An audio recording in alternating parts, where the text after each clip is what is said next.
In woodworking, something can be perfectly square and still not fit, and that is where beginners get stuck. Most of us think square means 90 degrees, but in woodworking, square doesn't act the way we expect. Most of us have had some sort of math class in school.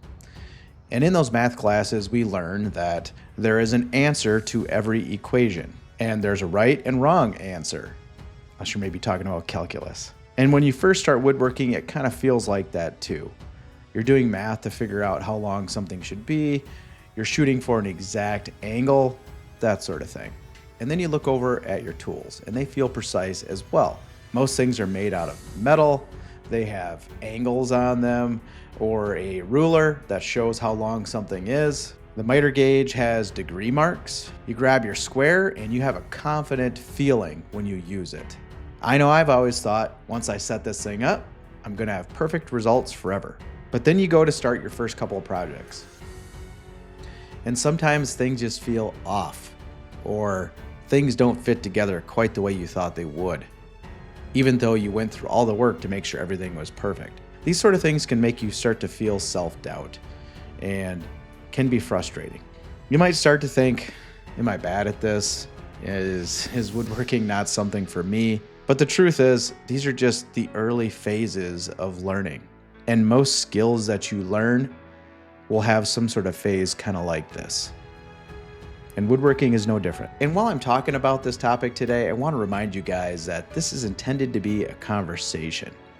If you don't agree with anything that I say here, that's great. Let's have a conversation in the comments. And remember, most of this stuff is just my opinion.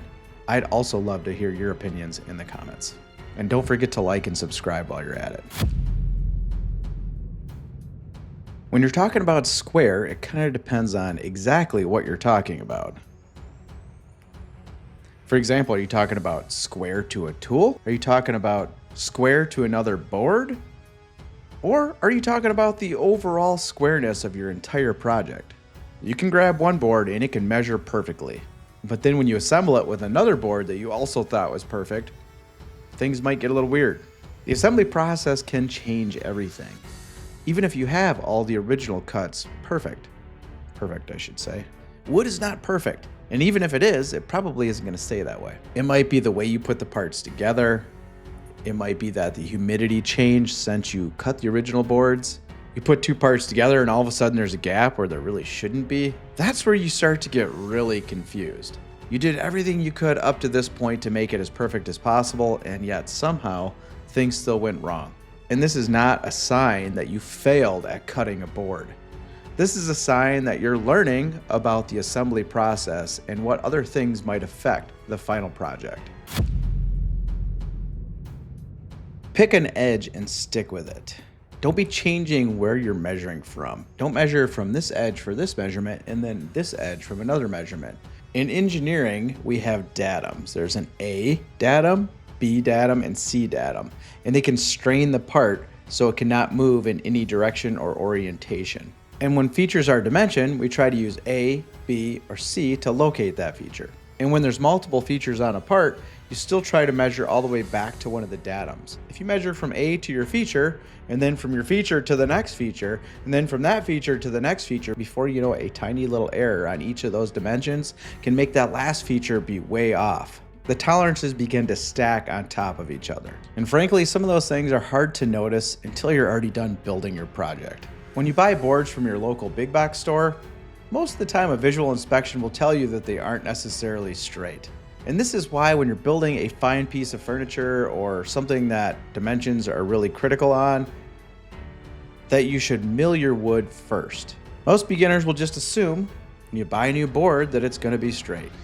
That's not always the case. In fact, it's almost never the case.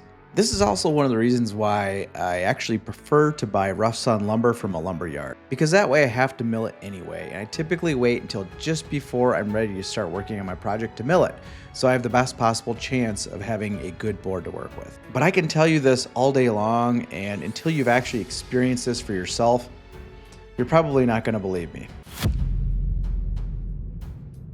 Things always compound. If your miter saw is off by 1 degree, you make a cut, and then you make another cut, and you maybe butt those two pieces together, now all of a sudden there's a huge gap. Both boards by themselves weren't really that bad. You put them together, big problem. You're also going to have to deal with boards that have twisted due to humidity, temperature changes, not being stored properly. And you might also cut some boards one day and do your assembly the next day, and the boards may have changed by the next day. Everybody thinks I'm weird for doing this, but sometimes I'll take the lumber for my project and move it to the space of my house where that piece of furniture will live, and then bring it out to my shop and start working on it. It just sort of gives it a chance to acclimatize to its final location. Then there's times where you'll do a dry fit and everything looks good, but then you'll start to apply that clamping pressure, and then things get a little bit messed up. You're typically not going to see any of your mistakes during the cutting process. You will usually see them during the assembly process. And there is something to be said about learning to repair things and make things look good after you've already cut the boards and you're already on to assembly. There's a lot of little tricks that can make some of your big mistakes seem like not such a big deal. Keep in mind your projects might not look exactly like what you saw on Pinterest. Most of the time, that is their best possible work. That is the best angle of their project that doesn't show any of their mistakes, and the picture could have even been altered. Social media as a whole can add a ton of frustration for people that are just starting out in woodworking. And when you're watching videos on YouTube or whatever, it's rare that you're going to see the struggles. Most of the time, those things get edited out. Ask me how I know. Every now and then you will see some of the struggles, but it's kind of rare. But every woodworker has gone through these same struggles. You're not alone, and it's not a sign that you should stop. You're not bad.